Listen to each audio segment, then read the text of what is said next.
This video features Sara Patnode Soper and Stacy Patnode Bassett. It also features pictures of Sara and Stacy as children, wearing matching outfits and having fun. There are also close-ups of Polaris, Sara's guide dog, who is a yellow lab, and Daniella, Stacy's guide dog, who is a black lab.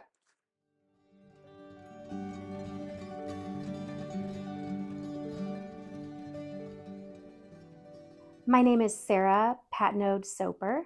My name is Stacy Patnode Bassett, and I have been affiliated with the Sight Center of Northwest Ohio for my entire life. And when I say my entire life, well, and her entire life too, I guess, as twins. But I guess since we were, I don't know, what, under a year old, Sara? 6 months, 6 7 months, months. yeah.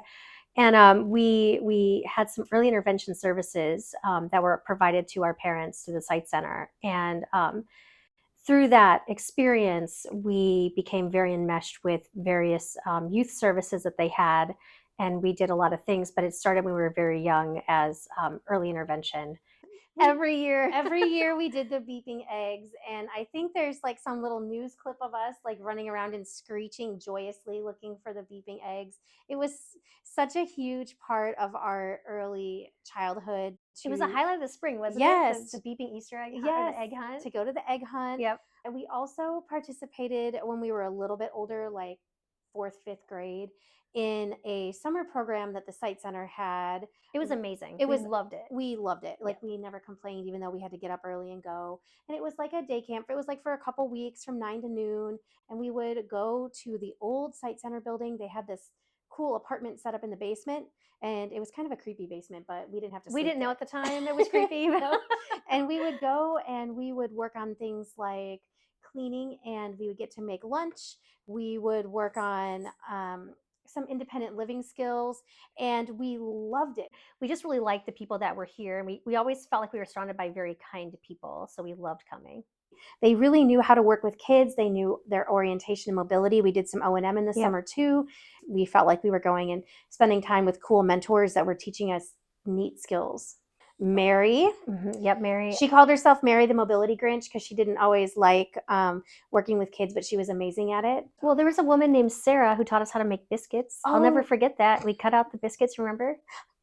Kind of, yeah. That was my favorite. I like the biscuits too. They turned out kind of flat though. They did. We didn't care. They were good. We thought it was cool. Yep.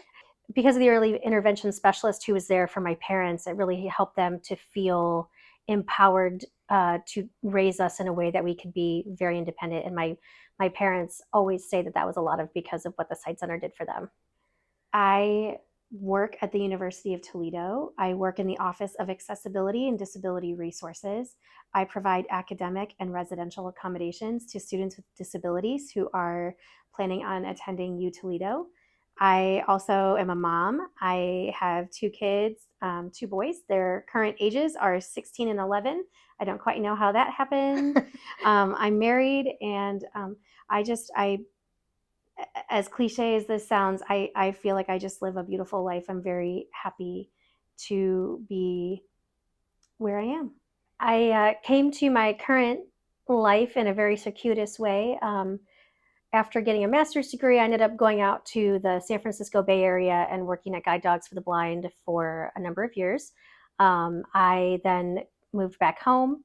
I worked at Bowling Green State University for a few years, and then I actually spent a glorious little while working at the Sight Center of Northwest Ohio, teaching technology and acting as a case manager for children. I had never done a lot of work with the senior citizens population, and I loved working with that generation while I was working here. I had no idea how delightful it would be, how much history I would learn, and just, how exciting it was to empower somebody who was losing vision and was experiencing vision loss, to then show them how they could use an iPhone or an iPad or some other piece of technology to help them to feel empowered again and independent. I live on Lake Erie with my husband, and I'm finally living out the dream I've had since I was a teenager, and I am writing romance novels. And yay! I know, right? And I'm hoping to start the publishing process for my first novel later this year.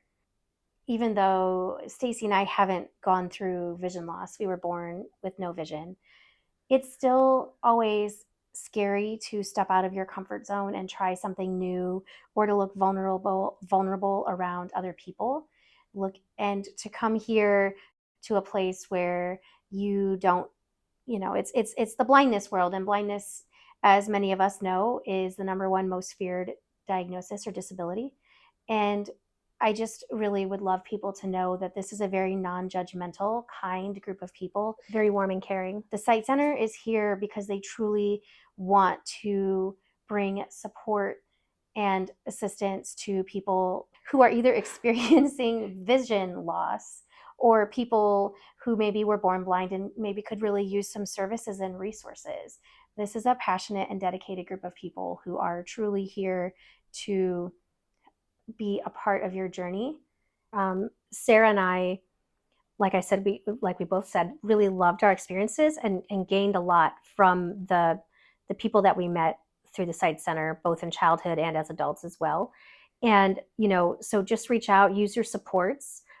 It's okay to feel a lot of feelings about a change in your vision, but just know you're not there alone. You have people beside you, walking beside you, holding your hand, offering you tools to help you live an empowered and independent life again. It's not the end. You sound so much like me. People Do holding I? your hand and walking alongside. I know, we're like Pollyanna twins today.